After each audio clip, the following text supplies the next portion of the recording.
Doutor Júlio, seja muito bem-vindo ao nosso Tribuna Independente mais uma vez. E hoje com um tema interessante, né? Dia Lilás no Brasil. Eu começo perguntando uma coisa que muita gente me pergunta também nas ruas. As cores, essa identificação, ajuda as pessoas a terem uma consciência melhor de que esses dias são importantes para nós cuidarmos da nossa saúde? Boa noite. Sem dúvida nenhuma, Fábio. O grande problema é que algumas doenças, elas trazem uma carga de preconceito muito grande, né? Verdade. Então, eu costumo falar que a epilepsia, por mais que a gente ouça poucas vezes falar sobre ela, é uma doença das crônicas neurológicas, das mais comuns. 1 a 2% da população tem epilepsia. E se a gente conta de uma crise epiléptica esporádica, que a epilepsia é a doença, quem tem com frequência, crise epiléptica é um evento, a gente chega até 5% da população tem crise epiléptica. Caramba. Uma vez na vida, né? Então, assim, é uma doença muito comum. E eu costumo dizer que no caso das doenças que envolvem um comportamento, a gente ainda tem um preconceito muito grande, né? Ninguém tem preconceito porque tem um problema cardíaco, mas quando se fala em alterar a consciência, né? A pessoa cair, né? Então isso realmente assusta e a população ainda tem um preconceito muito grande por não entender também a doença. Nós estamos falando de um número de 3 milhões de pessoas só aqui no Brasil, número muito alto. Explica para a gente, para o telespectador, para a telespectadora que nos acompanha essa noite, o que é exatamente a epilepsia? Perfeito. Nosso cérebro, normalmente, ele se comunica através de circuitaria elétrica. Né? Não é à toa que o exame que a gente pede é eletroencefalograma. Então, os neurônios comunicam um com o outro através de circuitaria elétrica. E a crise epiléptica, a epilepsia é causada quando há uma desorganização. Então, eu chamo de curto-circuito no cérebro, que desorganiza, às vezes, de forma generalizada, que a pessoa perde até a consciência. E é o caso clássico, né, na epilepsia tônico-clônica, que a pessoa se debate no chão, né, perde a consciência, então não lembra nada do que aconteceu, que dá esse curto-circuito generalizado. Apesar de existir outros tipos de epilepsia, que a gente chama de focal. Dá esse curto-circuito, mas só fica numa região. Então, às vezes, a pessoa perde o controle do braço, se for na área motora, perde a alteração, às vezes, de consciência, né? Então, às vezes, a pessoa tem um comportamento anormal. Então, tudo isso a gente diz que são epilepsias e tipos diferentes de epilepsia. Agora, a gente sabe que essas crises, elas acontecem por mau funcionamento de certas áreas do cérebro. Como que cada área está relacionada com essas funções? Ou seja, existe uma manifestação ou, de repente, uma migração, melhor dizendo, de um problema epilético para outro? Por exemplo, nesse sentido, posso desenvolver 2 tipos de problema, um decorrente do outro ou não? Sem dúvida nenhuma. O que é que acontece? Cada região do nosso cérebro tem uma função. Tá. Então, se o curto-circuito, né, se essa crise, se o foco da epilepsia for numa área responsável pelo comportamento, altera o comportamento. Você perguntou, Júlio, pode migrar de uma região para outra? Pode. Tem algumas síndromes que a gente diz, como, por exemplo, crise rolândica, que às vezes a pessoa começa no braço a crise, isso vai chegando na perna e depois generaliza para o corpo todo. Porque, como a gente falou, o cérebro, cada região tem uma função e a depender onde comece essa crise e para onde ela corra, a manifestação é diferente. Por isso que é assustador, né? Claro. Você imagine, perde o controle do braço, você sente um cheiro estranho onde não existe, porque a crise está na região. Você tem uma sensação, muitas vezes, de visões, porque a crise é na região visual. Então, realmente, é algo assustador, né? Tá. Nós vamos falar daqui a pouquinho dos tipos mais comuns, tá bom? Pode ser? Perfeito. Bom, vamos continuar falando aqui sobre a questão do Dia Lilás aqui no Brasil e a epilepsia. Doutor Júlio, quais são os tipos mais comuns que a gente encontra de epilepsia? Perfeito. Primeiro é a gente pensar na etiologia, né? O que causa a crise, o que causa esse curto-circuito. As causas secundárias, que eu como neurocirurgião lido mais, o paciente pode ter um tumor cerebral. Então dá um curto-circuito por causa daquele tumor e a epilepsia é uma manifestação, um sintoma que você dá o diagnóstico. O traumatismo crânioencefálico, você tem uma pancada grave, lesou o cérebro e aquela cicatriz desencadeia a crise convulsiva. Malformações, cavernomas, são doenças que alteram o cérebro e dão curto-circuito. Mas na maioria das vezes não é isso que acontece. A grande maioria das vezes a gente diz que ela é idiopática. A gente investigou, fez a ressonância, fez o eletro, viu que tem um foco, mas se olha, o cérebro ele está normal. Então, assim, isso é assustador também para o paciente, né? Que é o paciente falar, eu tenho epilepsia, mas meus exames dão todos normais, porque justamente você não encontrou uma causa. Agora, a epilepsia, ela pode ser causada, por exemplo, por um dano cerebral permanente, tipo aquela situação que não tem mais reversão? Perfeito. A epilepsia é importante a gente falar que 90% dos pacientes eles vão ter controle com remédio. Então, a grande maioria dos pacientes, ele descobre a epilepsia, por isso que é importante a gente falar do preconceito, que muitas vezes é equivocado, e mitos que criam com a epilepsia. Então, a maioria dos pacientes, eles vão tratar com remédio e vão ter uma vida normal. Episodicamente, eles podem ter uma crise convulsiva, mas muitos deles ficam controlados durante anos. Outro aspecto também muito importante do paciente também entender é que não diminui o tempo de vida. Então, a maioria dos pacientes com epilepsia, a gente diz que ela é bimodal, é na população jovem, criança, né, que tem essa tendência e começa a desenvolver epilepsia, às vezes tem a vida inteira e tem que tomar medicação, eles vão viver o mesmo tempo. E o segundo pico é na população idosa, porque às vezes tem um AVC, uma isquemia, que a gente já falou algumas vezes, sim, né? Sim. E a partir daí, essa isquemia é o dano que desencadeia a crise. Só para eu entender, então a pessoa pode ter uma crise só e nunca mais ter? A maioria acontece desse jeito. Epilepsia é quando se repete. São termos diferentes. Epilepsia são crises que se repetem. Tá. Aí você dá o diagnóstico. Então tem que ter mais de duas para você fechar o diagnóstico. Tá. A crise convulsiva ou crise epiléptica isolada, ela até 5% da população tem. Então quase mais que o dobro, né? E 1 a 2% tem a epilepsia mesmo, que é essa que se repete. 5% isolada e 1 a 2% tipo que se repete. Agora, para eu ter o diagnóstico mesmo de um caso de epilepsia, eu tenho que ter 2 ou mais repetições. Perfeitamente. Se não tiver, mesmo assim, pode ser que essas crises, elas deem uma pausa e depois elas voltem posteriormente? Ou não? Necessariamente, quando eu começo, as crises se repetem constantemente? Muitas vezes elas não se repetem. Do ponto de vista de diagnóstico, você tem que ter mais de 2. Então, é curioso que quando o paciente chega no consultório com uma crise, ele fica desesperado. Tá. E ele quer um remédio, quer alguma coisa, e a gente investiga com ressonância para afastar tumor, essas outras lesões. E quando não encontra, você não começa a medicação.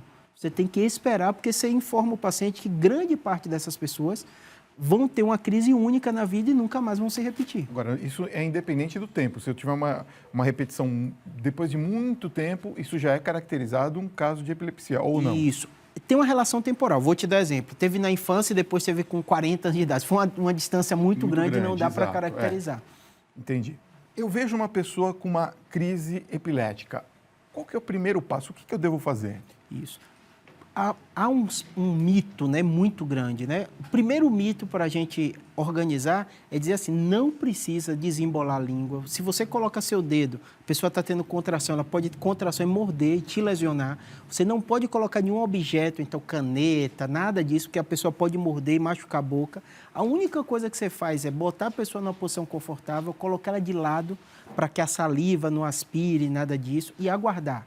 Eu gosto de informar que, às vezes, o paciente, quando ele perde a consciência, ele pode cair e fraturar, né, o braço, a perna. Então, não mobilizar essa pessoa, colocar de lado e ligar para o serviço de emergência. Outra informação importante, de um modo geral, esse curto-circuito ocorre por segundos. Então, de um modo geral, a pessoa vai ter esse espasmo na tônico-clônica, vai se debater, às vezes até solta um grito porque o diafragma fecha e o ar sai de uma vez, e depois de alguns segundos isso vai passar.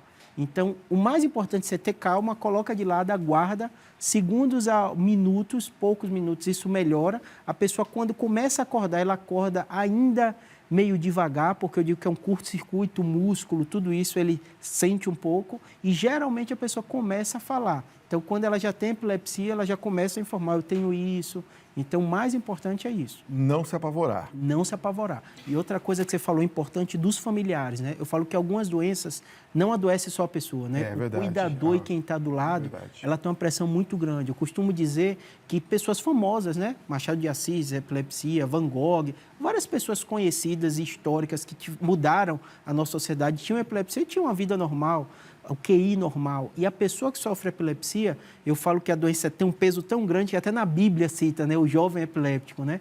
Então, é uma das doenças que é um peso social muito grande, né? E que a gente tem que se informar. Doença da mente ocorre, então não é espírito, não é outra coisa, é justamente uma doença como afeta o coração, afeta outro órgão. quando afeta o nosso cérebro, altera isso, altera a consciência, altera o comportamento, porque eu acho que esse problema é que assusta muitos familiares e a pessoa. Verdade. Eu já vou pedir para o senhor espelhar aqui a tela, né? Já está com o senhor ou está com a produção? Pronto, tá contigo? Então tá certo. Antes da gente ir lá para o plasma, eu queria perguntar uma coisa que eu acho que muita gente que está nos acompanhando agora está perguntando. Quem tem epilepsia pode dirigir um carro, por exemplo? Excelente pergunta. O mais importante é a pessoa entender que se ela está controlada, ela vai ter uma vida normal. Então, há uma série de requisitos que o próprio Detran define e, de um modo geral, a pessoa tem que ter mais de 6 meses a 1 ano sem crise. Se ela está estável dessa maneira, sim. Mas, obviamente, se a pessoa teve uma crise recente, né, não dá. Porque imagine, alta velocidade, se ela perde a consciência, isso que às vezes não tem sintoma antes, né? Pode causar um acidente gravíssimo. Então, os critérios o médico que acompanha a pessoa, o neurologista tem que fazer uma carta liberando e para a pessoa entender que, do ponto de vista objetivo, ela tem que estar um período de 6 meses a 1 ano sem crise, no mínimo, para poder isso ser autorizado. Ou seja, se eu estou utilizando corretamente os medicamentos, a crise ela tende a diminuir ou até parar. Isso. Na grande maioria dos casos, quase 90%, isso. Os outros 10%, né, vão ser múltiplas medicações e, em alguns casos, chega até para a gente de cirurgia. Paciente que não tem tumor, não tem uma lesão estrutural, às vezes você tem que fazer uma cirurgia da epilepsia para tirar aquele foco que possivelmente origina a crise. Agora, eu quero que... Vamos lá, então, até o plasma? Eu quero que você que está nos acompanhando preste atenção agora nessa demonstração, porque o Dr. Júlio, ele foi convidado internacionalmente, gente, por conta de ser o único neurocirurgião brasileiro a utilizar o aplicativo que monitora essas crises de epilepsia que nós estamos falando. Doutor, eu queria que o senhor explicasse um pouquinho para a gente e falasse um pouquinho, primeiro, como que funciona esse aplicativo. Perfeito. O que acontece? A epilepsia é uma doença crônica e que, de um modo geral, parte das pessoas vai ter a vida toda, a epilepsia. Então, muitas vezes, isso começa na infância, durante toda a vida a pessoa vai fazer o acompanhamento. Certo. Um dos aplicativos que a gente fez de epilepsia, em português, o que é que ele faz? Ajuda a pessoa a anotar as medicações que ela tomou. Então, muitas vezes, a pessoa teve epilepsia na infância, ela não vai lembrar os remédios daqui a 20, 30 anos. Certo. E na hora que ela vai no médico, precisa esse acompanhamento. E ajuda também a anotar cada uma das crises que ela vai tendo. Então, às vezes, o paciente chega na consulta 1 ano depois e fala, você teve crise? Ah, eu tive, e a data foge à memória, né? Então, hoje em dia, nesse mundo conectado, é muito importante ter essa documentação. Ele cria uma espécie de uma planilha. Planilha, isso mesmo. Isso. Como é que fala quando a gente está internado no hospital? Prontuário, né? Prontuário, exato. Cria um prontuário. Perfeito. Então, da pessoa, do paciente. Esse aplicativo é um dos mais importantes, que é da Sociedade de Epilepsia Mundial, né? Tá. Então, o que ela faz? Você faz o cadastro, que é o meu, Neurocirurgia BR, que é o blog, né?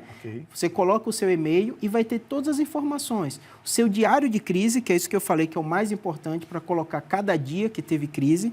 Para o paciente também lembrar a questão das medicações e, além disso, que aí você cadastra e coloca qual medicação você está tomando, e além disso lembrar o tipo de crise, que aí vão ter uma série de informações que o paciente vai colocar, que dia foi, quando foi, o que é que estava acontecendo, porque muitos desses pacientes que ele tem crise, ele tem pródromos, né? Antes dele ter a crise, ele sente alguns sintomas.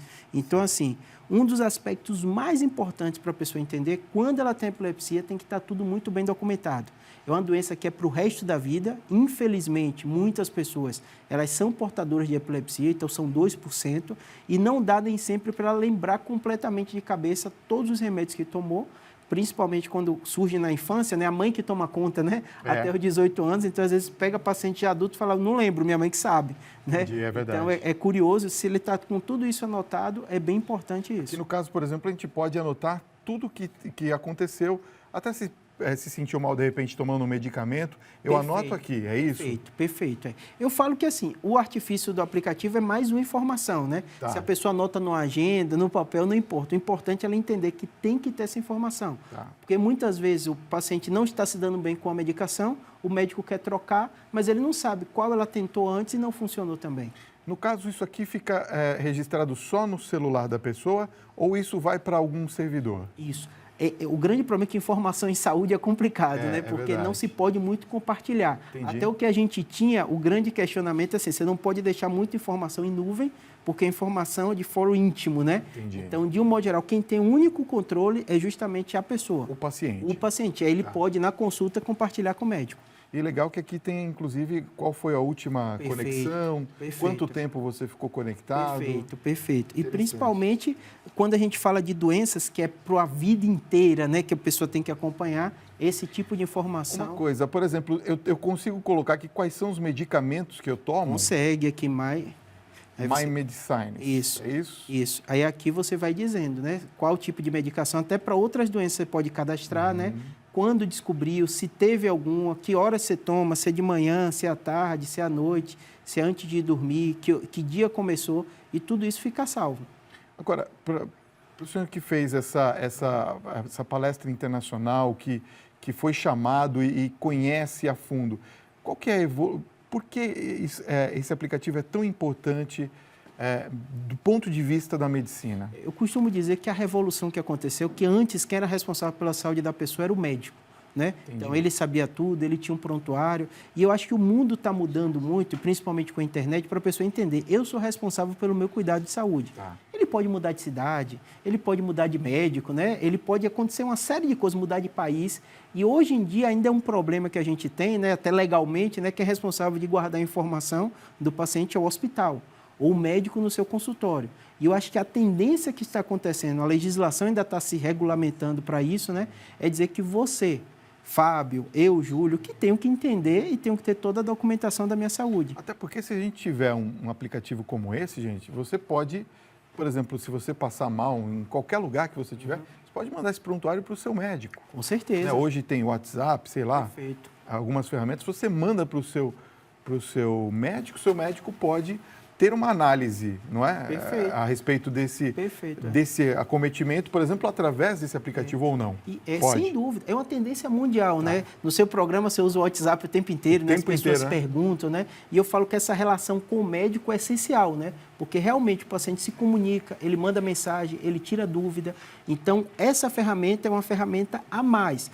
A gente está falando da epilepsia, né? Mas para dor de cabeça existem para outras doenças. Para o paciente oncológico, tem se feito muito estudo internacional para isso, para ele entender e ser participante do tratamento dele. E não apenas algo passivo, né? O que o médico falou, o que o médico tem na documentação, mas sim ele também.